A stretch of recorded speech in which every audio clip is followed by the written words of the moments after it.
hombres y mujeres del mundo.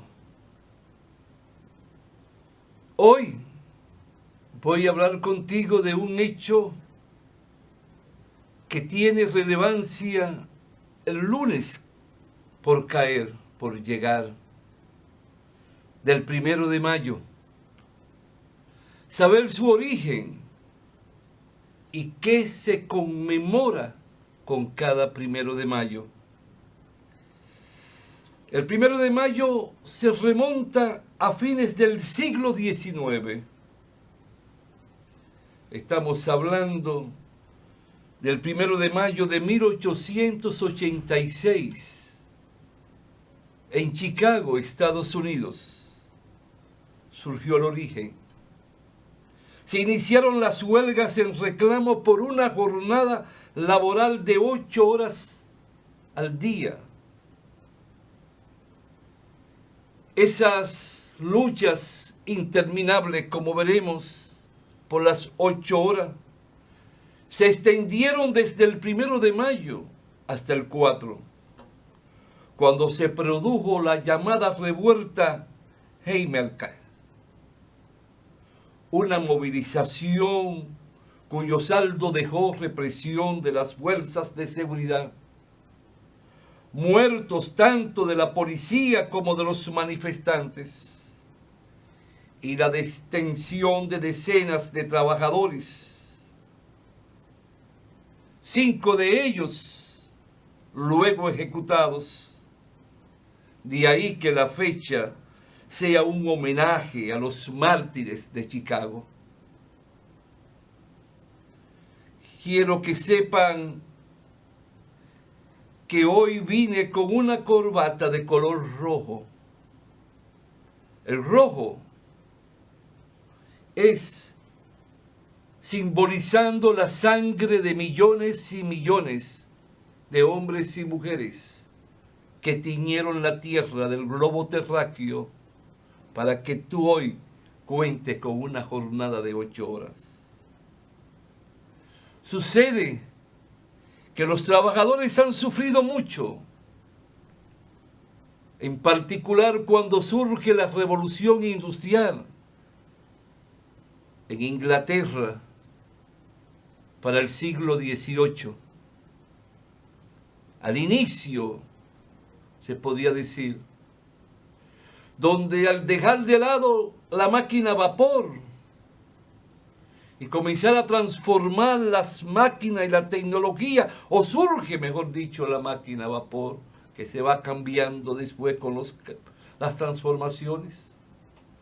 Entonces comienzan a llegar desde todos los campos y ciudadelas, personas a Londres, o en el caso de Chicago, a Chicago, Nueva York. Y aquello provocaba que personas 10, 15, 20 vivieran en una misma casa. No se comiera bien, trabajaban 18, 20 horas al día. Los niños a los 5 años eran obligados a trabajar en las minas de carbón, de acero, debajo de la tierra, a profundidad, a los 5 años. Atendiendo eso, los reclamos del sector obrero no eran nuevos.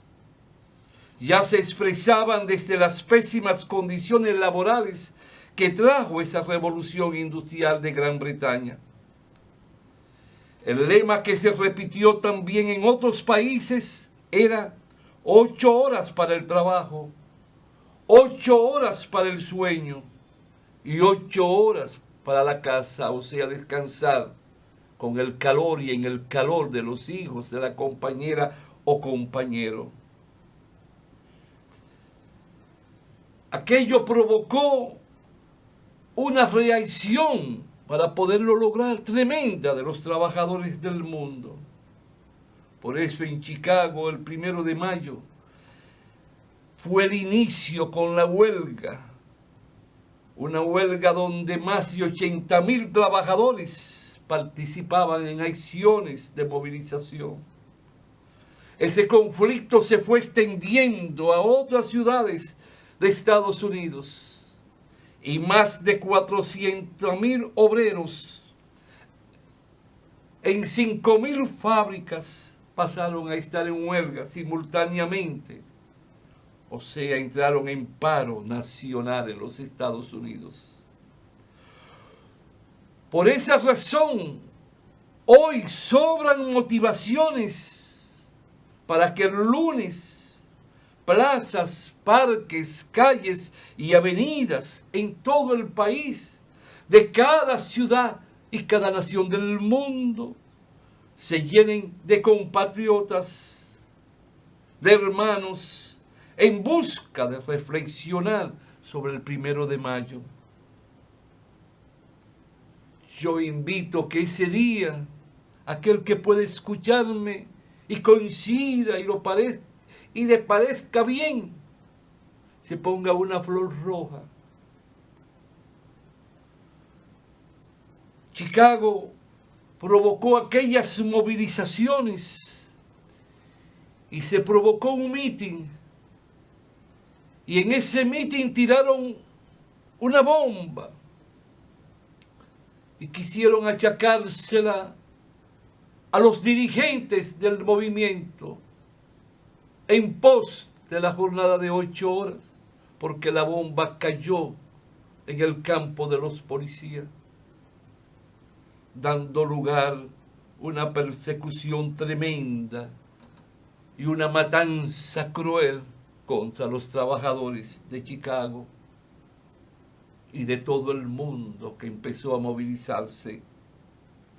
Chicago fue declarado en estado de sitio y el toque de queda deteniendo a centenares de trabajadores que fueron golpeados y torturados, acusados del asesinato de policías que murieron.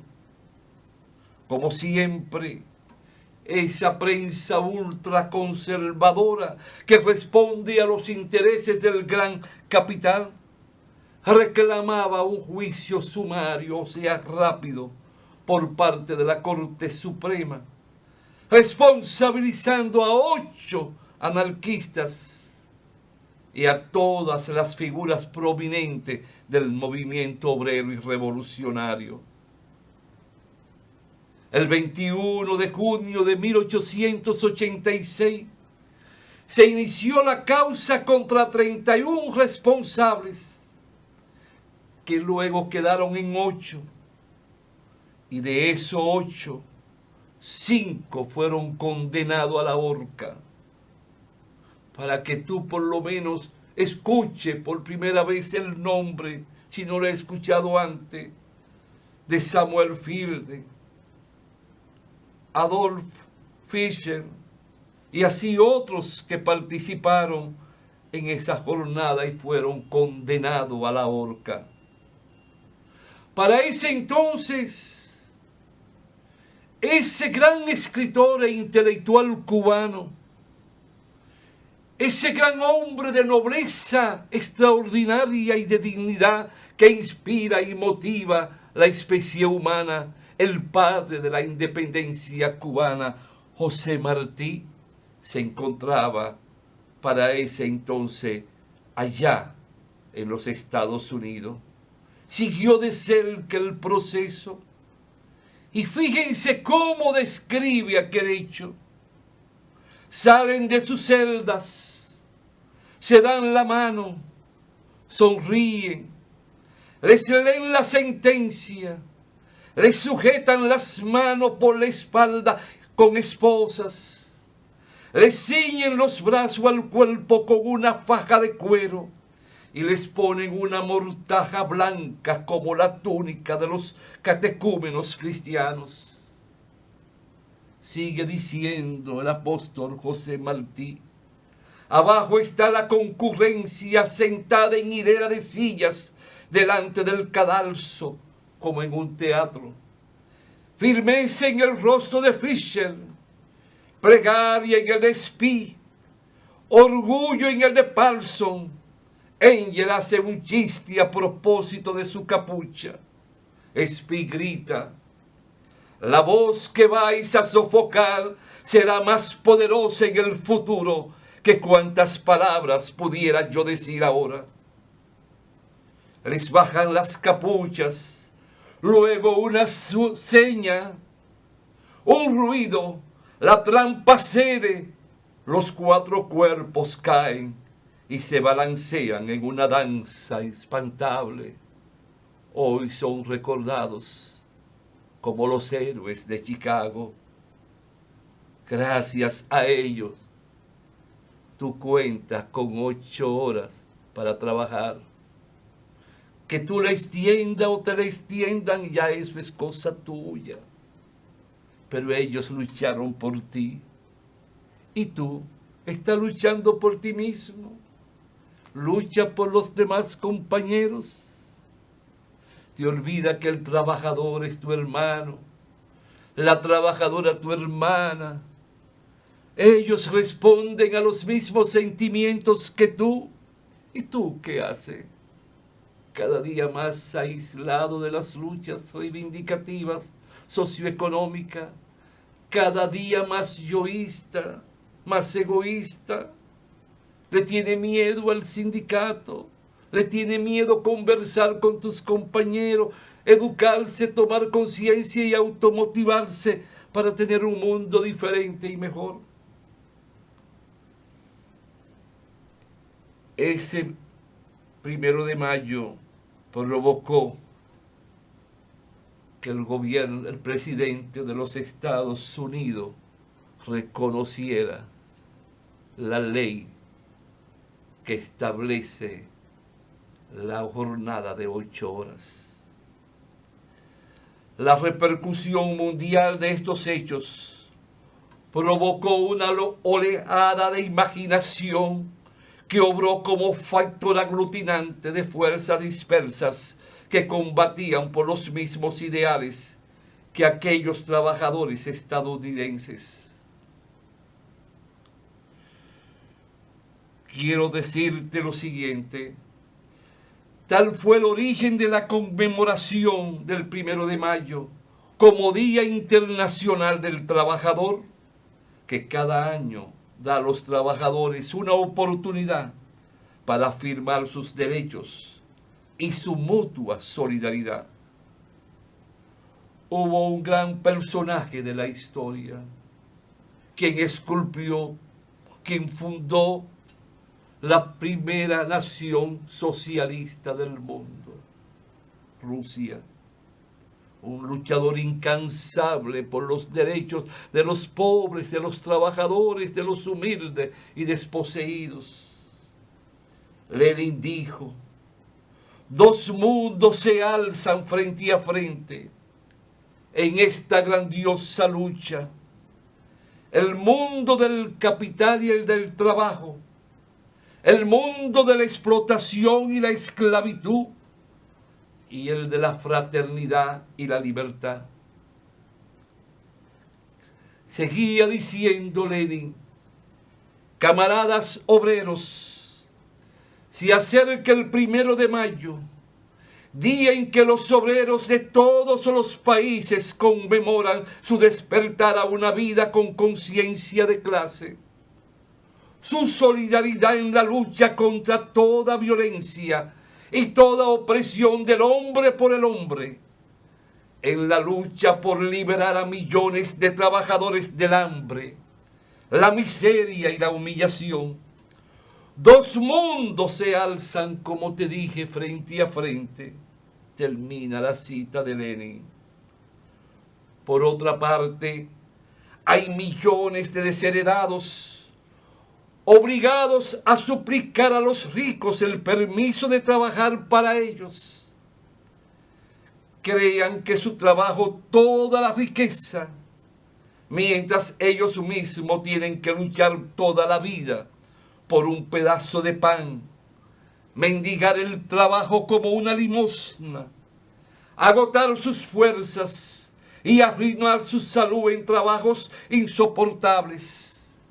Pasar hambre en las chozas de las aldeas y en los sótanos y buhardillas de las grandes ciudades. Los obreros de todos los países lucharon por emancipar al trabajo de la esclavitud asalariada, de la miseria y la indigencia. Lucharon por una organización de la sociedad en que las riquezas creadas por el trabajo común beneficiarán a todos los trabajadores y no a un puñado de ricos solamente. Aquellos querían que las tierras, las fábricas, los talleres y las máquinas se convirtieran en propiedad común de todos los que trabajan. Querían que no hubiesen ricos ni pobres, que los frutos del trabajo sean de los mismos trabajadores, que todas las conquistas de la inteligencia humana y todas las perfecciones en los métodos de trabajo sirvieran para aliviar la vida del que trabaja y no como instrumento de su opresión. Permíteme hacer una pausa. En unos segundos retorno contigo.